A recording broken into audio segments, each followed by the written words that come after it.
Saudi Arabia is in discussions with China to price some of its oil sales in yuan. 中国拥有广阔消费市场。 Maybe not 5 years from now, not 10 years from now, but 30 years from now, we could be talking about the yuan being... For a long time, Saudi Arabia has teased that it could perhaps start selling its oil in yuan to those Chinese buyers. For the first time since World War II, the balance of world power is at a pivotal moment. Saudi Arabia recently accepted the decision to join the China-led Shanghai Corporation organization. A new world power rises in the east. What does this mean for the United States and the West? Could this be the death of democracy and the rise of a new world order? Join us as we discuss the latest developments to the evolving situation in our world today. With US President Joe Biden's refusal to negotiate, the relations between Saudi Arabia and China are growing stronger, while those with the United States are continuing to deteriorate. Now, Riyadh, with its vast energy reserves, is taking a side in the conflict in Ukraine, particularly after the Chinese brokered a reprimand between the kingdom and Iran. So Crown Prince Mohammed bin Salman is enlarging his ties to Russia and China. But as Saudi Arabia joins SCO, when was the rival power born? In 1996, the People's Republic of China, Kazakhstan, Kyrgyzstan, Russia, and Tajikistan formed the Shanghai Five. It expanded to include more Central Asian nations in 2001. That's when it changed its name to the SCO to reflect its expanded scope for political, military, and economic cooperation. Since then, the majority of additional Central Asian nations have joined, along with Mongolia as an observer and Pakistan and India in 2017. Nearly half of the world's population and roughly 30% of the nominal global economy are members, observers, or parties of the SCO as of 2023. In purchasing power parity, a metric that gauges economic power adjusted for the cost of goods in a country, that amounts to just over 40% in pure dollar terms. To put that into perspective, the G7 only accounts for roughly 27% of the global GDP in PPP terms, and a significantly smaller portion of the world's population. When the SCO held its most recent round of joint military drills in 2021, it already had greater economic clout than the G7. Now, resource-rich Saudi Arabia joins the emerging power. The next joint military and counterterrorism exercise by the SCO is scheduled for later in 2023. It will be intriguing to watch Saudi Arabia's military involvement, and the fact that China has lately improved its diplomatic legitimacy by brokering a rapprochement between Saudi Arabia and Iran makes this move towards Beijing all the more noteworthy. Without losing a second, Saudi Aramco has signed 2 significant refinery and petrochemical transactions in China, providing it with a piece of the Chinese downstream market and a new outlet for exporting 690,000 barrels per day of Saudi crude to China. Saudi Arabia is staking its 2 deals. On one hand, on the ongoing development of Chinese oil consumption. On the other hand, the kingdom wants to increase its market share in the nation that imports the most oil, where its OPEC Plus partner, Russia, has gained market share through the sale of cheap crude. Since the start of the Ukrainian conflict, Saudi Arabia and Russia have been neck to neck in the Chinese oil market. However, since Russia turned its attention to Asia, it now bets on China and India as the key consumers of its crude, which is frequently offered at significant discounts to international benchmarks.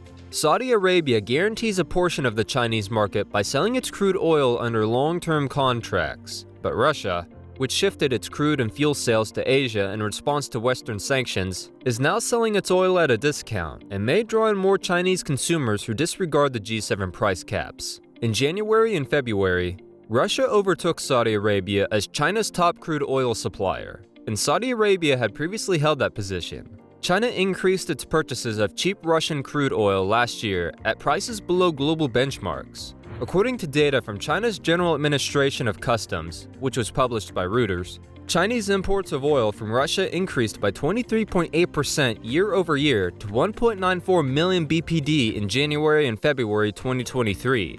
Saudi Arabia is securing long-term demand in China with holdings in refining and petrochemical projects, while Russia attempts to sell its crude that is outlawed in the West at discounts in Asia. But over the next 3 years, a Saudi Aramco joint venture wants to construct a $10 billion petrochemical and refinery complex in China. The complex in northeast China will be able to produce 300,000 barrels per day, of which 210,000 will come from Aramco. The project marks a critical turning point in our long-term downstream expansion plan in China and the surrounding area, which is a major factor driving the demand for petrochemicals globally. One instance is the tragic war in Yemen. Given that Saudi Arabia's cost of producing oil is lower than Iran's, the battle has been a proxy war between the Saudis and Iranians for control of the region, keeping oil prices artificially low. Particularly below the $65 per barrel mark has been a part of Saudi Arabia's policy. According to some observers, this is the price Iran must pay to balance its budget. So it shouldn't come as a surprise that OPEC, the oil cartel of which both nations are members, announced a reduction in production almost immediately after the Chinese brokered the Iran-Saudi Accord. That's because the ensuing increases in oil prices will maintain inflationary pressures in the West and the viability of the Russian economy. Many people in the West believe that most of the world opposes Putin's war in Russia and wants sanctions against Russia to be effective. However, a recent analysis by the Economist Intelligence Unit demonstrates that, in part due to memories of European colonization, support for Russia is increasing across the industrialized world. And that's how a powerful alliance rises in the East. Since the start of the Ukraine war, Russia's economy has mainly relied on economic relations with China and India to support its military campaign. Putin had to essentially create a parallel economy to avoid dollar transactions and maintain those relationships due to the unprecedented severity of the West's sanctions against Moscow. Just so, after the invasion, trade between Russia and China and the Chinese yuan increased by an astounding 80 times. In a meeting with Chinese President Xi Jinping last month, Putin discussed a long-term strategy to rely on the United Nations as its preferred currency. Due to increased oil purchases since the invasion, India's imports from Russia have expanded by a staggering 400% over the past fiscal year. Therefore, that strategy will eventually need to include India as well. Russia is currently the fourth largest trading partner of India and is still growing.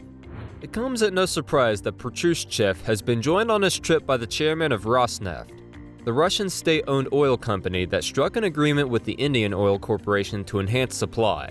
The company was only the sixth largest as of October. It's safe to conclude that China and Saudi Arabia's cooperation in the oil sector is a noteworthy move with potential ramifications for the Middle East and the global energy market. The Middle East's power dynamics may change as a result of the growing economic and geopolitical links between these two nations, which could also reduce American influence there. Furthermore, as China participates more in the global oil market, it may have an impact on the US oil industry and change the dynamics of the oil trade globally. Although the long-term effects of this agreement are still unknown, it is obvious that it constitutes a substantial change in the world's energy landscape. This cooperation is expected to have a substantial geopolitical impact and define the future of the global energy market. Saudi Arabia is being positioned by MBS as one of the pivotal states between the United States and China. Saudi Arabia wants to have the best of both worlds, like Germany and Israel. When you add up the value of Saudi Arabia's next three largest export markets, which are all in Asia, the situation changes.